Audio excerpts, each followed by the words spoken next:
Damos lectura entonces, hermanos, a la palabra.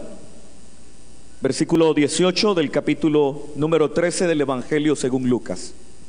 Dice la palabra del Señor: y dijo: ¿a qué es semejante el reino de Dios y con qué lo compararé? Es semejante al grano de mostaza que un hombre tomó y sembró en su huerto, y creció y se hizo árbol grande, y las aves del cielo anidaron en sus ramas. Y volvió a decir: ¿a qué compararé el reino de Dios? Es semejante a la levadura que una mujer tomó y escondió en 3 medidas de harina hasta que todo hubo fermentado. Amén. Hermanos, pueden sentarse en esta hora. Gloria al Señor. Gloria a Dios. Hermanos, en esta noche quiero que, partiendo de esta porción de la palabra del Señor, reflexionemos acerca de cuán importante es que nosotros aprendamos a percibir el mover, el accionar de Dios desde lo pequeño, percibiendo el accionar de Dios, el reino de Dios, desde las cosas pequeñas. Cuando nosotros, hermanos, reflexionamos acerca de la fe y reflexionamos acerca de Dios mismo, casi siempre, hermano, nos gusta entender el accionar de Dios desde las cosas grandes, desde las cosas gloriosas, enormes y sublimes. Y difícilmente, hermano, equiparamos la idea de lo pequeño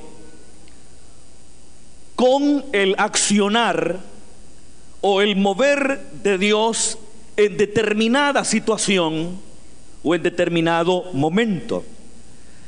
Siempre nosotros estamos esperando que si en un momento dado Dios actúa, siendo que Dios es grande, siendo que Dios es inmenso, siendo que Dios es sublime, entonces definitivamente el accionar de un Dios que es descrito en semejantes términos en la Escritura, definitivamente también deberá ser un accionar grande y sublime. Porque nosotros, hermano, cuando vemos algunas descripciones que se hacen de Dios, notaremos que son descripciones que lo presentan a Dios justamente como Él es: grande, sublime, inmenso. Aunque habrá quien no se siente cómodo utilizando la palabra inmenso para describir a Dios. Pero, por ejemplo, cuando la Biblia habla de que el cielo es el trono de Dios y la tierra el estrado de sus pies, esa es una forma simbólica a través de la cual se quiere representar la grandeza de Dios.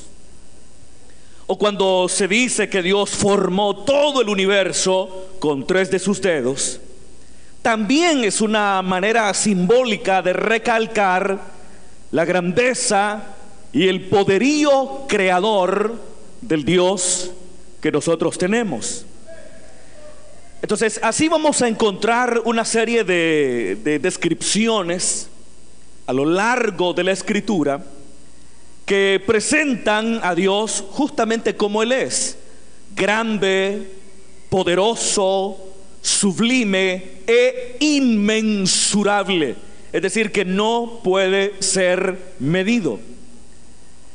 De ahí que nosotros estemos acostumbrados a que si Dios ha de intervenir, si Dios ha de obrar, entonces esa intervención, por la misma naturaleza del que interviene, tiene que ser grande, sublime y gloriosa.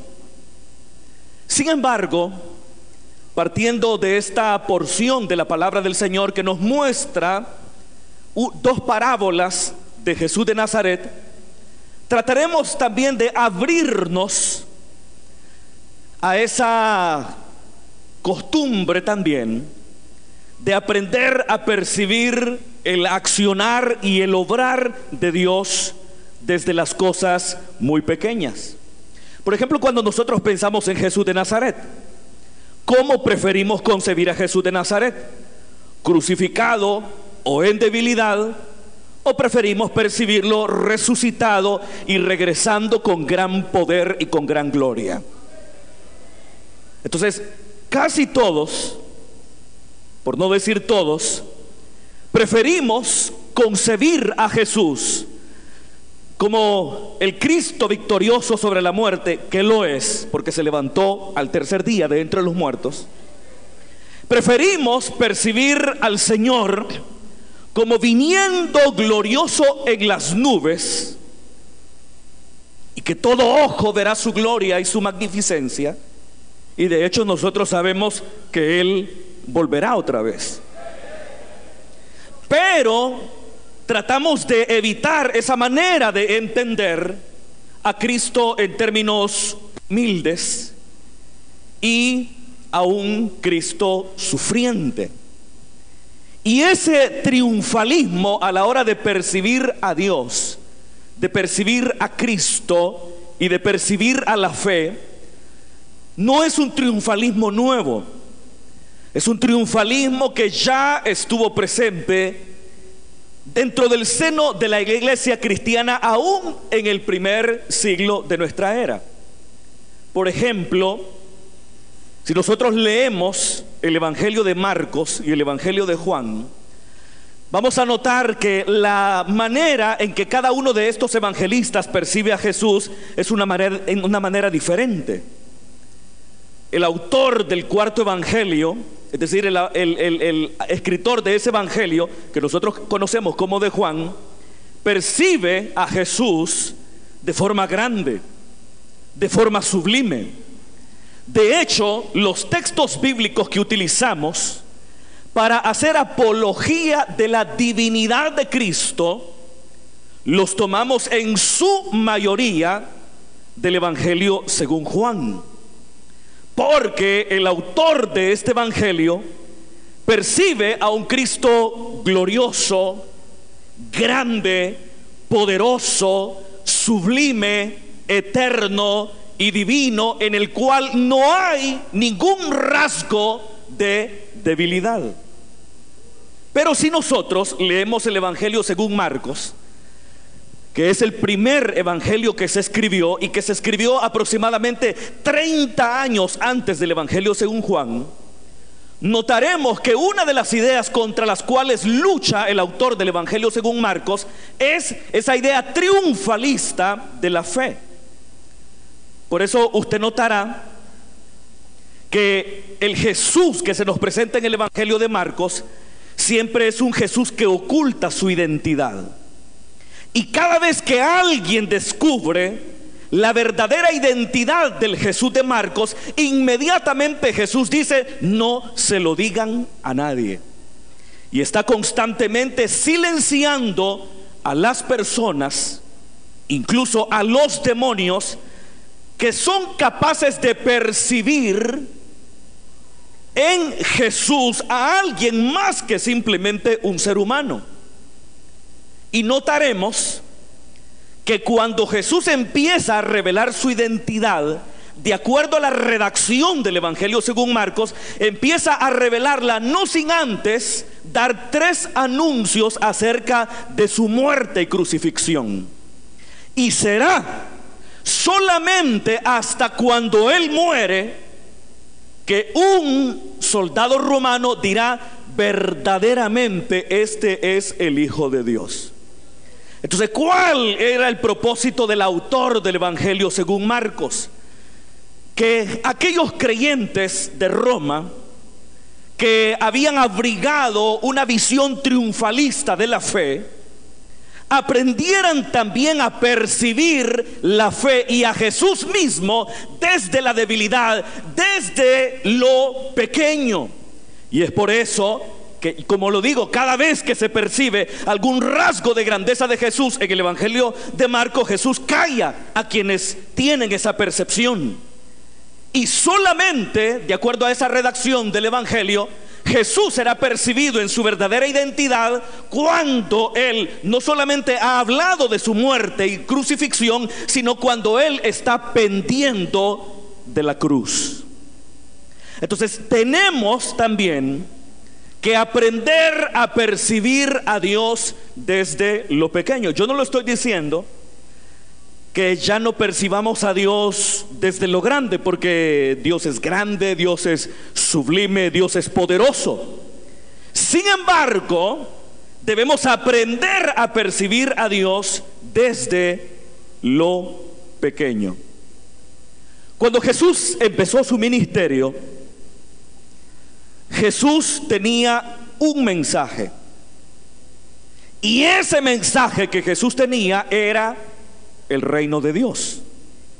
Si nosotros leemos los evangelios, notaremos que la frase reino de Dios en la boca de Jesús aparece alrededor de 120 veces. No hay otro tema más dominante en las predicaciones de Jesús de Nazaret que el tema del reino de Dios.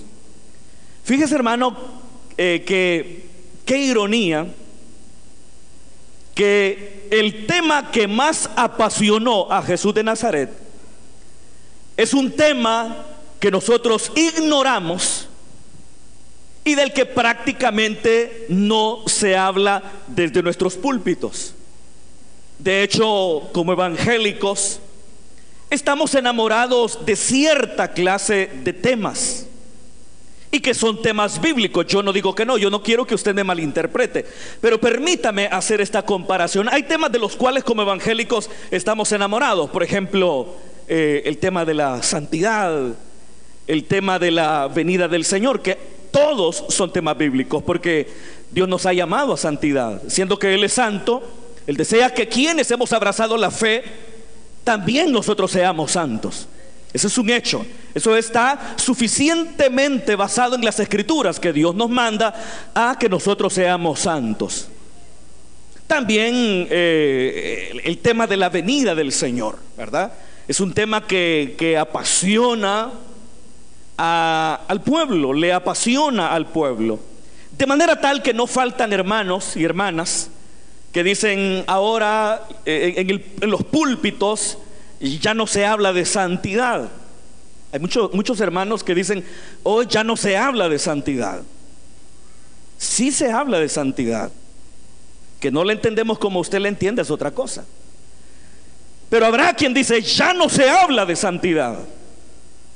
Habrá también que dice hoy ya no se habla de la venida del Señor, o ya no se habla de la venida de Cristo. Claro que sí. Escuche usted cada una de las predicaciones que hay desde este púlpito. En más de alguna oportunidad se hará referencia al próximo advenimiento del Señor.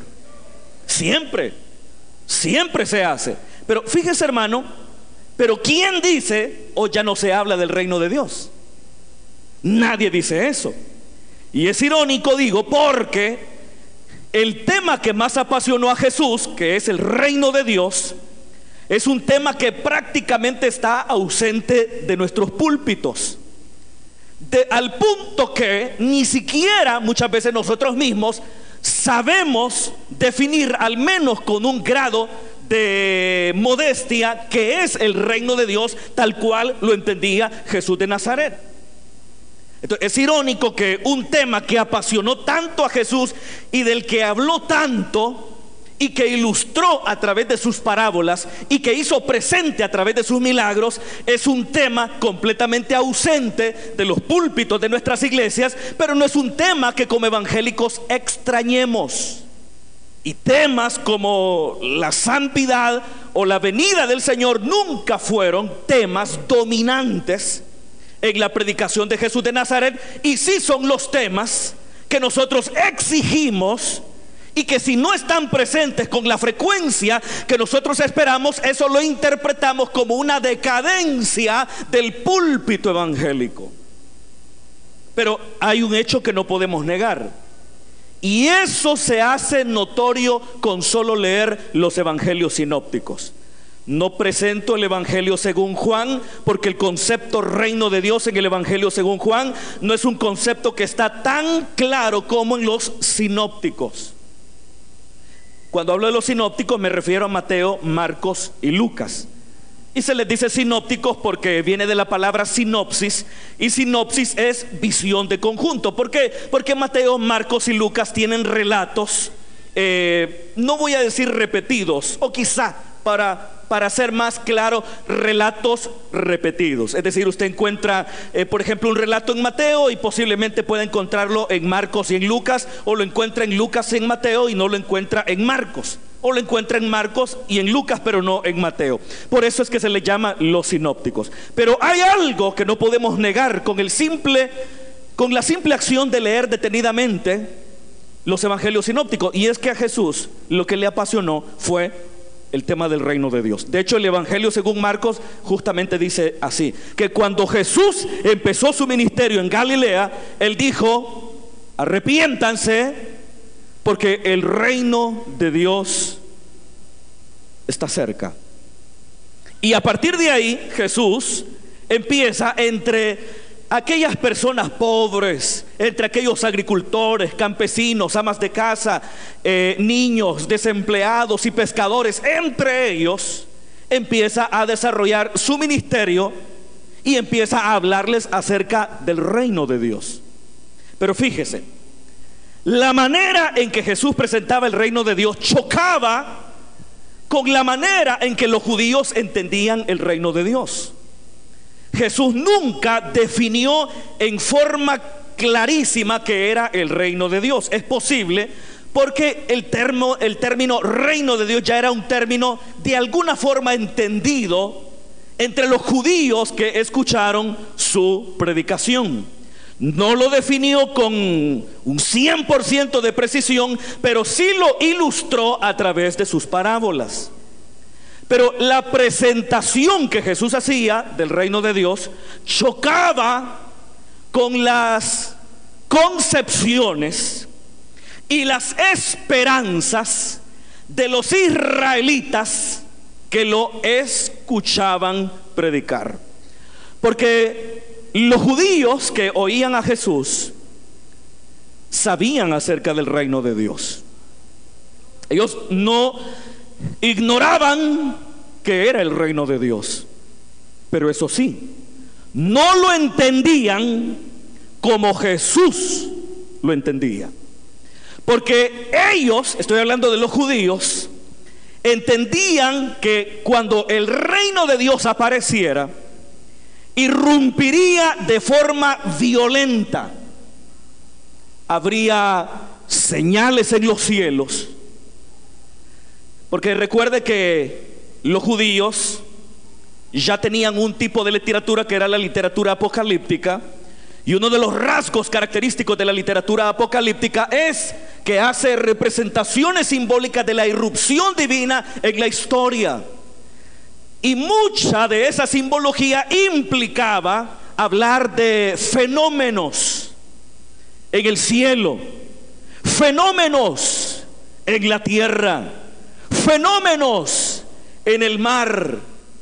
Se presentaba la irrupción divina a través de eventos cataclísmicos, a través de los cuales Dios irrumpiría en la historia y aplastaría a los enemigos de Israel, y se restauraría el reino a David, y habría un reino de Dios eterno con una supremacía judía en todo el planeta. Así era como los judíos del tiempo de Jesús entendían el reino de Dios. Pero cuando Jesús empieza a hablar y a decir: el reino de Dios ya está entre ustedes, esa enseñanza no le cabía en la mente a esos judíos, porque ellos entendían que si el reino de Dios realmente ya estaba entre ellos, entonces ya tenía que haber sido arrancado de manera violenta de su trono el emperador que se encontraba en Roma. Y ellos, como pueblo del pacto, tendrían que ser reivindicados, y el reino sería restaurado a David, y habría un periodo de paz, de gloria y de justicia perpetua. Entonces, cuando Jesús dice el reino de Dios ya está entre ustedes, la gente dice: ¿y cómo es posible que el reino de Dios ya está entre nosotros si nosotros todavía seguimos desempleados? Decía el desempleado. ¿Cómo es posible, decían las mujeres, que el reino de Dios esté entre nosotros si nosotros seguimos siendo marginadas y excluidas? ¿Cómo es posible, habrá dicho el pescador, que tenía que pagar tasas al imperio romano por utilizar el lago de Galilea, que ellos consideraban que era de Dios, y era una ofensa que a ellos se les cobrara por utilizar ese lago que era de Dios? Entonces probablemente los pescadores decían: si realmente el reino de Dios está entre nosotros, ¿por qué tenemos que seguirle pagando tasas e impuestos al imperio? ¿Por qué tengo que seguir pagando por la utilización del lago si el lago es de Dios? ¿Por qué tengo que seguir pagando tasas por la utilización de esta barca que es de mi propiedad? El agricultor, de igual manera, se preguntaba: ¿cómo es posible que lo que este predicador nazareno está diciendo es verdad? Porque yo todavía aquí estoy luchando día a día para que mis cosechas no se pierdan, como perdí mis cosechas en el pasado, como perdí mis tierras en el pasado, como mis cosechas se echaron a perder en el pasado. Todos los días sufro y sufro para ganarme el pan y el sustento diario. ¿Cómo es posible que sea cierto lo que este predicador nazareno dice que es verdad? Es decir, que el reino de Dios ya está entre ustedes y ya está actuando. Entonces mucha gente tenía esas preguntas, porque su cosmovisión de las cosas, su comprensión del reino de Dios era más antiguo testamentaria que jesuana, es decir, que como Jesús la entendía. Entonces chocaba la comprensión que Jesús tenía del reino de Dios con la comprensión que aquellos judíos tenían de esa misma realidad. Entonces por eso es que la gente no podía entender, no les cabía en la cabeza cómo es posible que el reino de Dios ya está presente si seguimos siendo dominados, si seguimos bajo la subyugación romana, si la élite dominante se sigue burlando de nosotros y nos sigue empobreciendo. ¿Cómo es posible que el reino de Dios esté entre nosotros? Ahí es cuando Jesús, a través de sus parábolas, empieza a enseñarles una manera diferente de percibir el accionar de Dios. Y están acá estas dos parábolas. Y estas dos parábolas presentan dos tipos de actividades. Una actividad que culturalmente era masculina exclusivamente, es decir, la actividad de la agricultura. Y presenta otra actividad que era una actividad culturalmente y exclusiva de las mujeres, es decir, amasar masa para hacer pan. Entonces cuando Jesús quiere ilustrar el reino de Dios, vea usted, Jesús no usa cosas grandes para ilustrar el reino de Dios. ¿Cuántos están oyendo esta noche, hermano? Espero que usted me esté siguiendo la idea, que no se me pierda.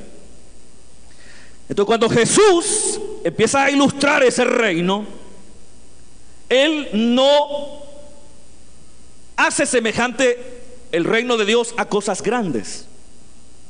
Porque por ejemplo en el libro de Ezequiel, cuando se habla del obrar de Dios, se habla de un cedro inmenso. El cedro es uno de los más de los árboles más imponentes que hay, el cedro. Y en el Antiguo Testamento se ilustraba el obrar de ese Dios con la figura de un cedro grande, sublime e imponente.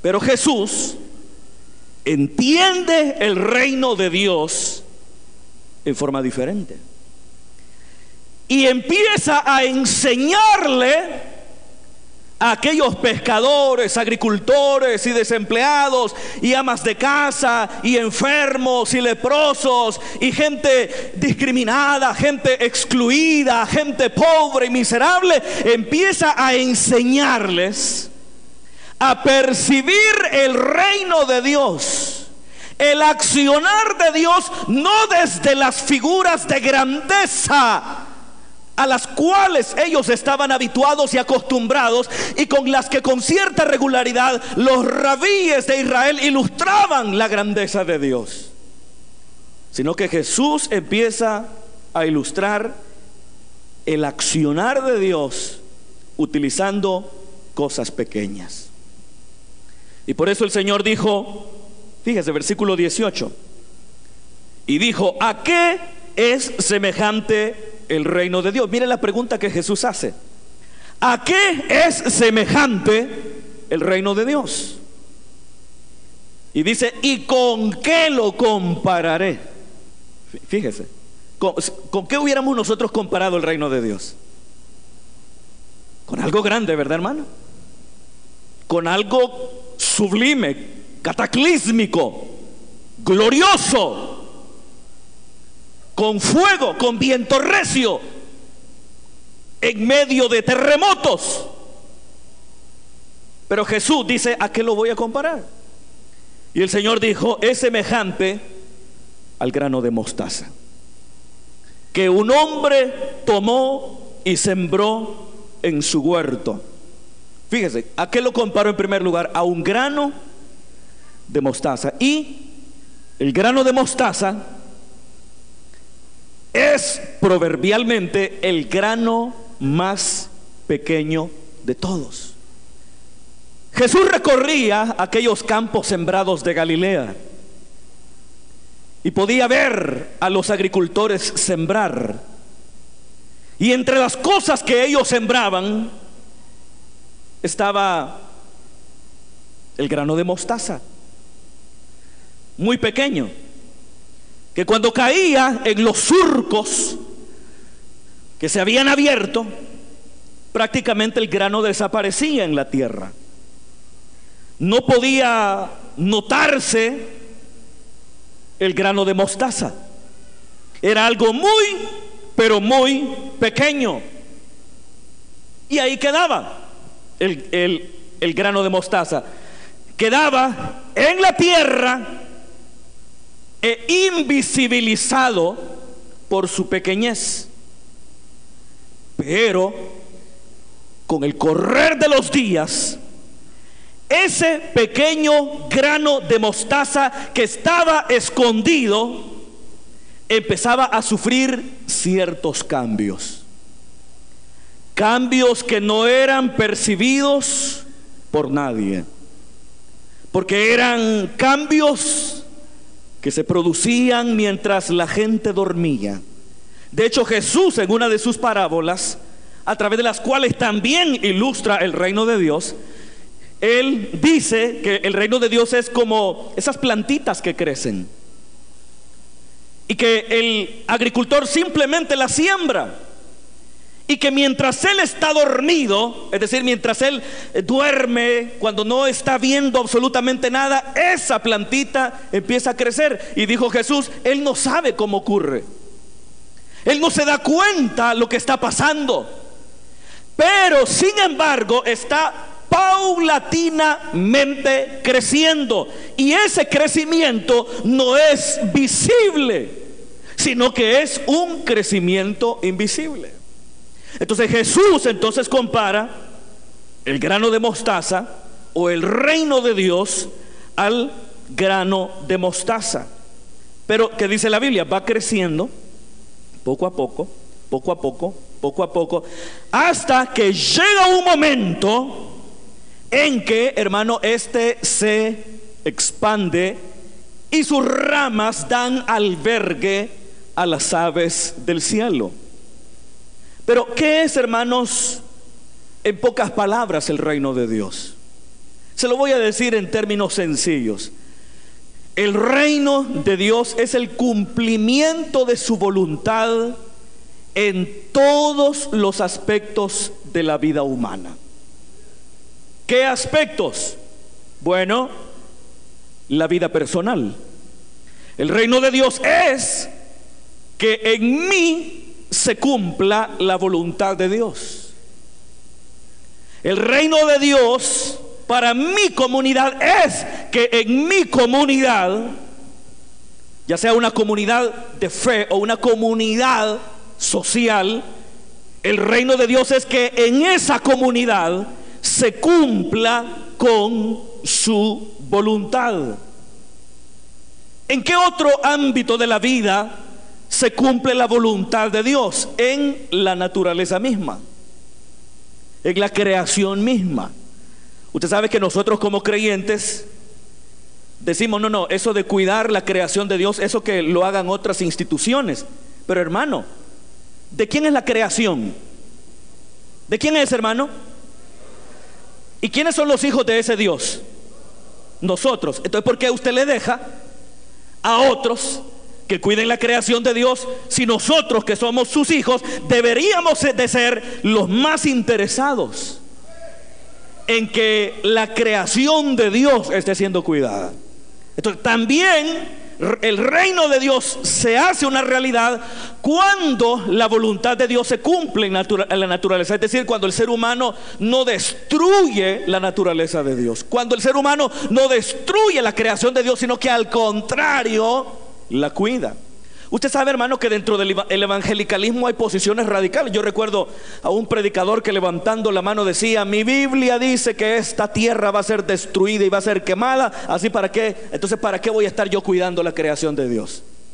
Son posturas radicales y poco inteligentes, que se derivan de una hermenéutica, de una mala hermenéutica que nos lleva a conclusiones bíblicas cerradas. Pero el reino de Dios también es el cumplimiento de la voluntad de Dios en la naturaleza y en todas las estructuras, sean sociales, sean políticas, sean económicas o sean religiosas. Es decir, que la voluntad de Dios se cumpla en toda estructura social. ¿Y cuál era una de las características de los valores de ese reino del que Jesús hablaba? La solidaridad, la justicia, la equidad, el perdón, la convivencia pacífica. Entonces, cuando esos elementos se cumplen en el ámbito social, entonces ahí está actuando el reino de Dios.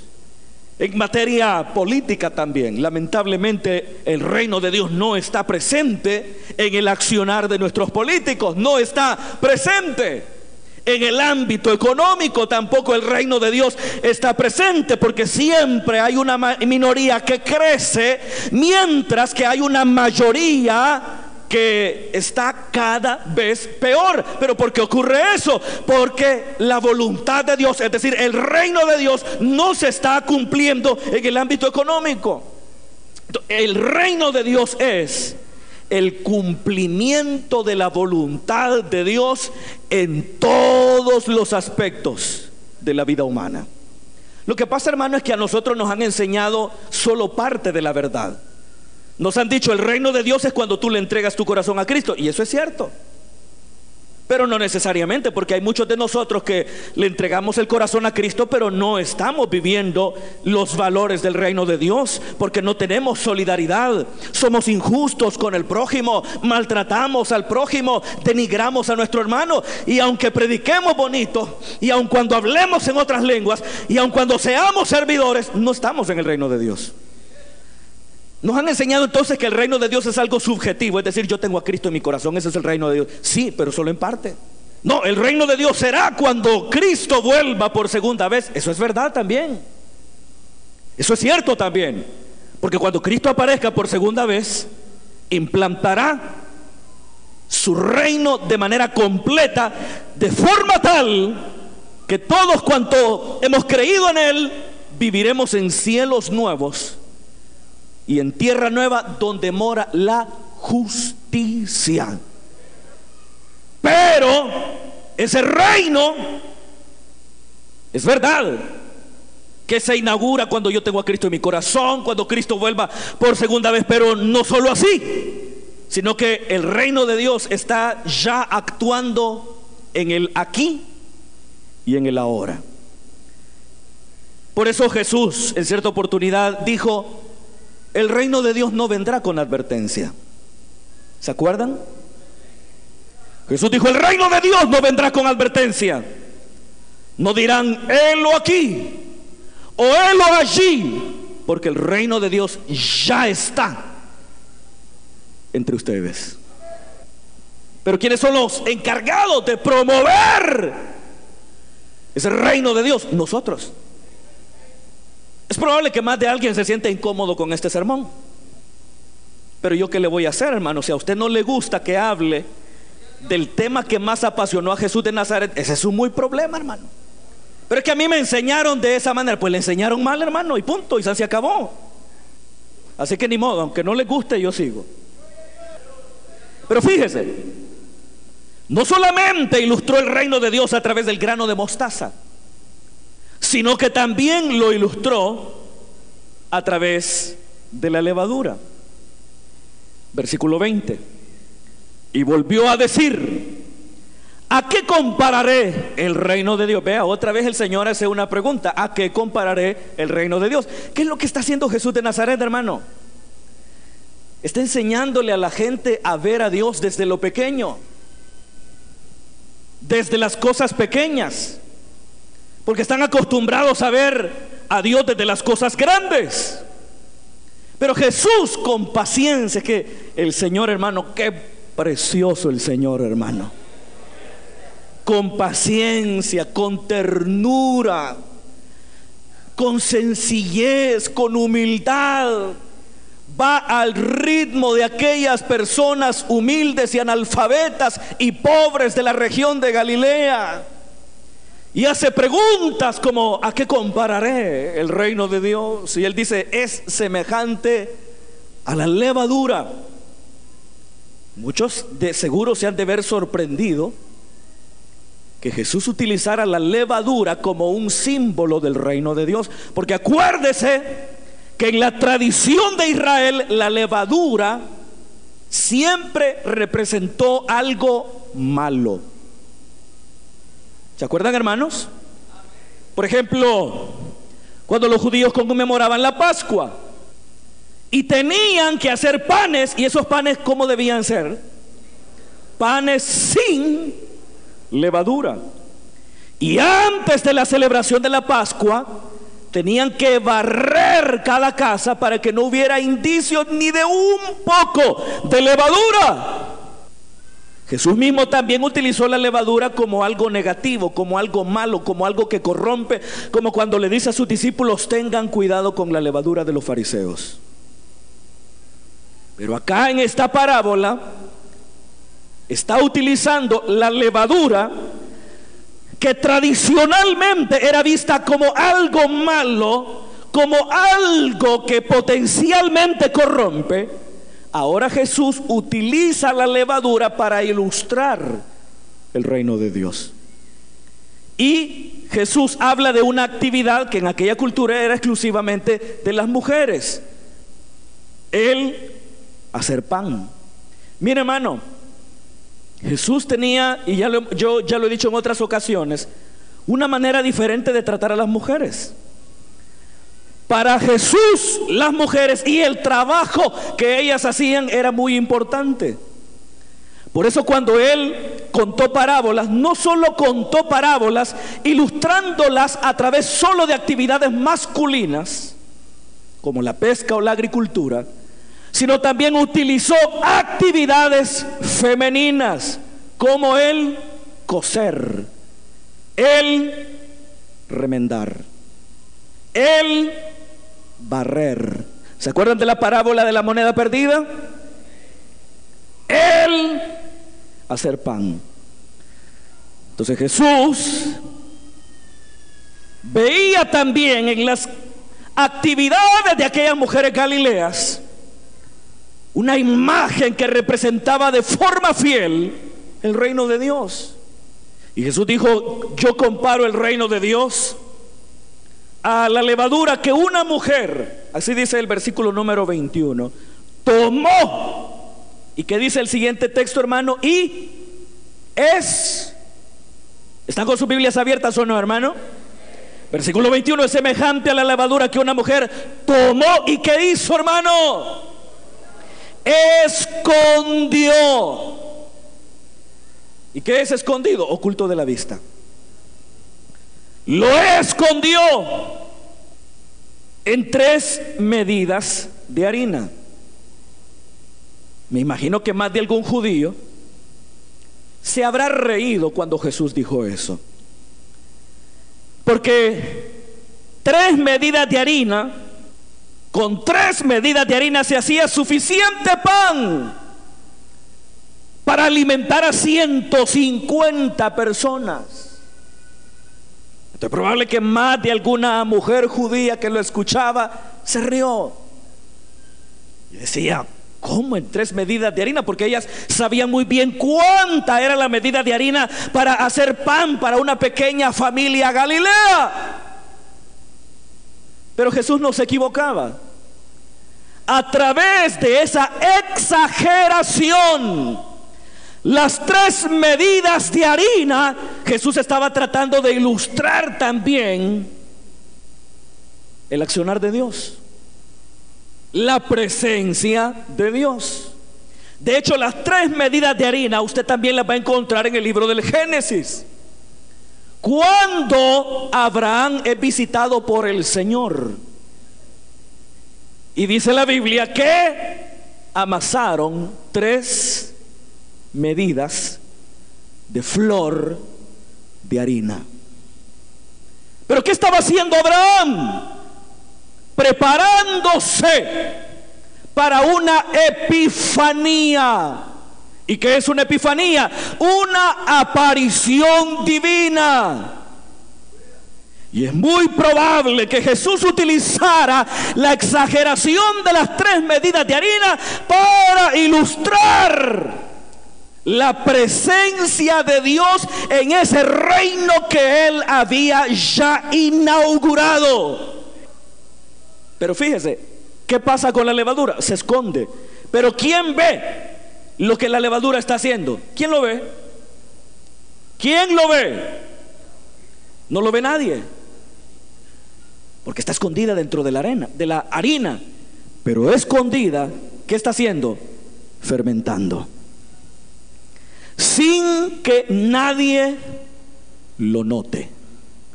Y va avanzando, fermentando. Y cuando finalmente la mujer le quita la manta que le puso a la masa, se da cuenta que la masa se infló, pero no supo ni cómo ni cuándo.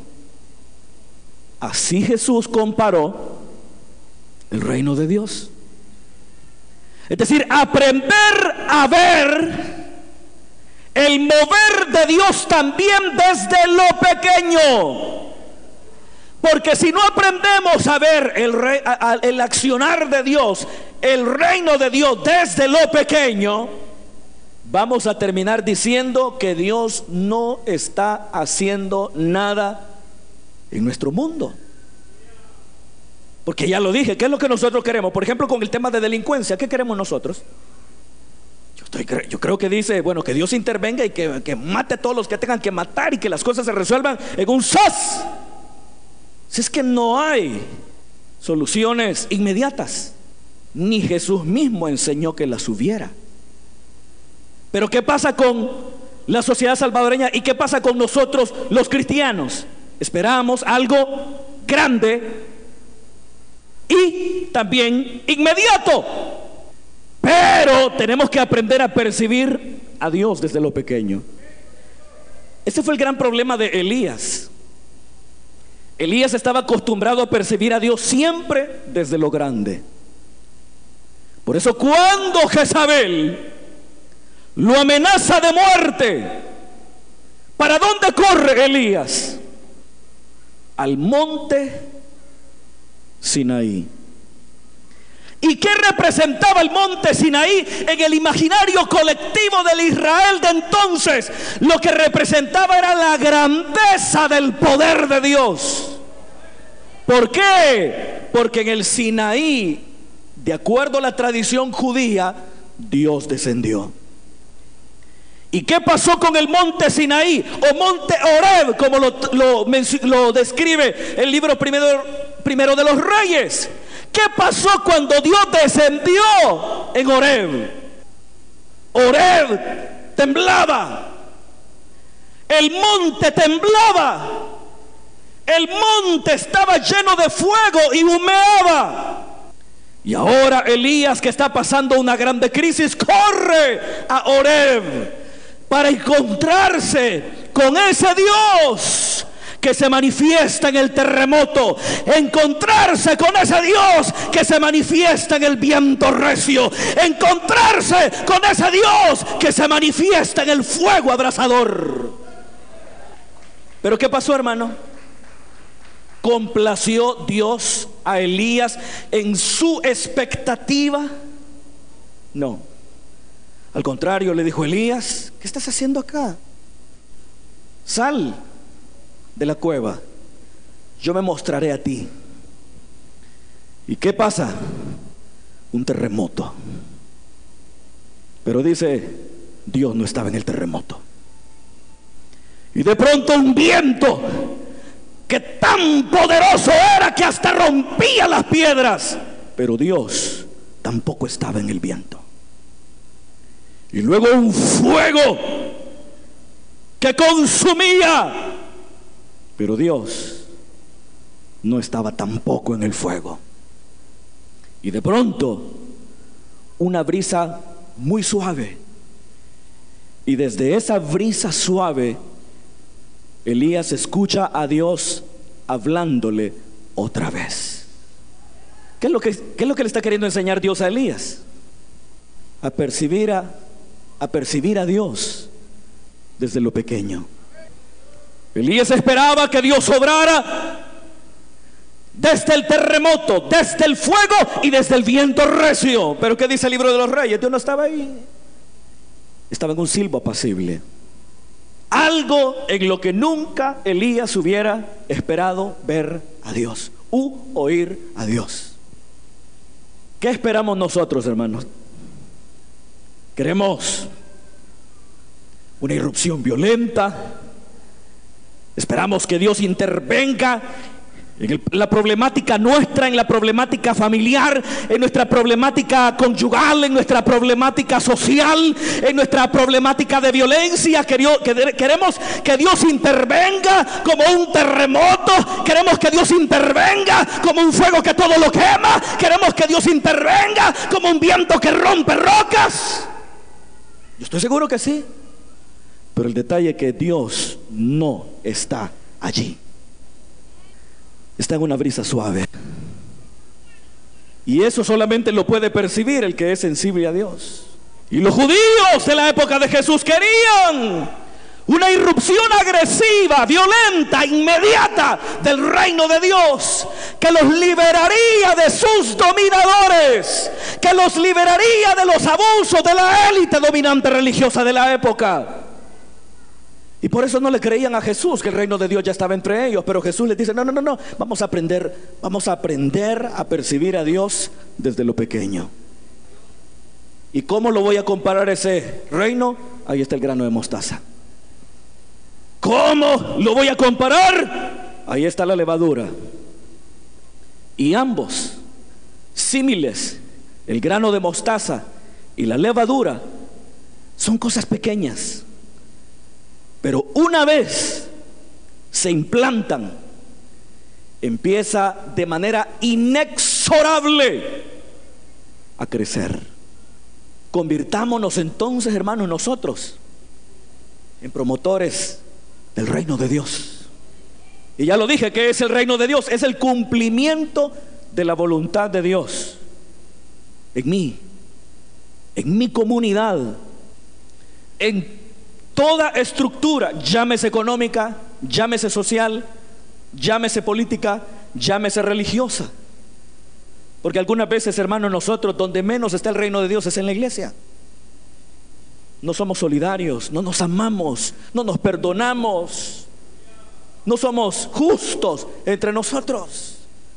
Así que, hermanos, cambiemos. Usted elige si quiere seguir entendiendo a Dios como lo entendían los judíos de la época de Jesús, o lo va a entender como Jesús mostró que debe ser entendido el reino de Dios.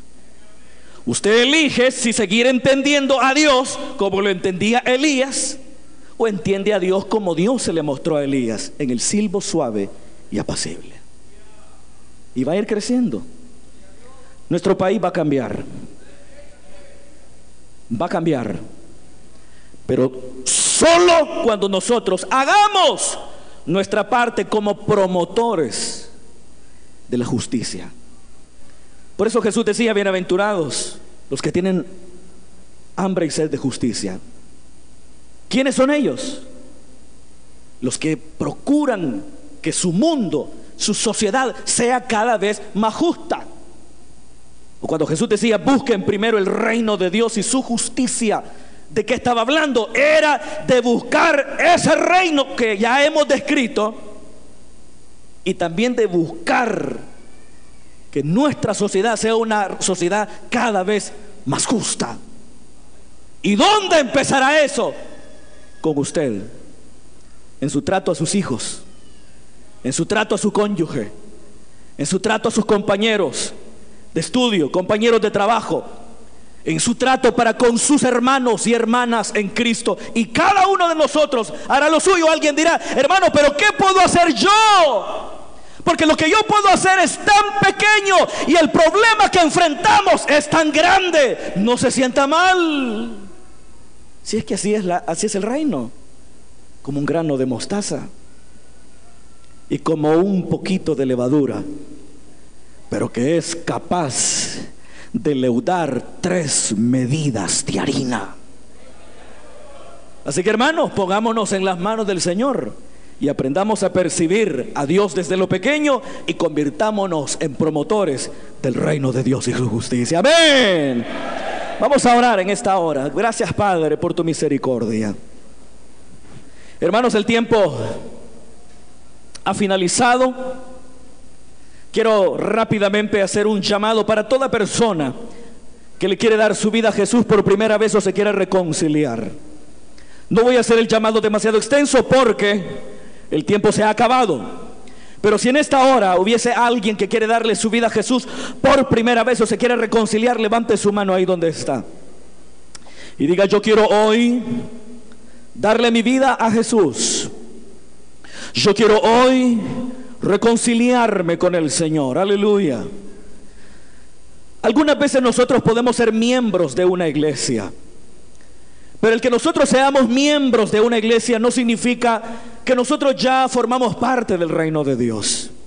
Si esta noche hubiese alguien que reconoce que está lejos del Señor, que reconoce que se ha apartado de ese reino que tanto proclamó Jesús, en esta noche usted puede abrir su corazón para poder participar de él. El pecado nos aparta de Dios, y si estamos en pecado no podremos entrar en el reino de Dios. Para entrar en el reino de Dios necesitamos nacer de nuevo. Jesús le dijo a un maestro de Israel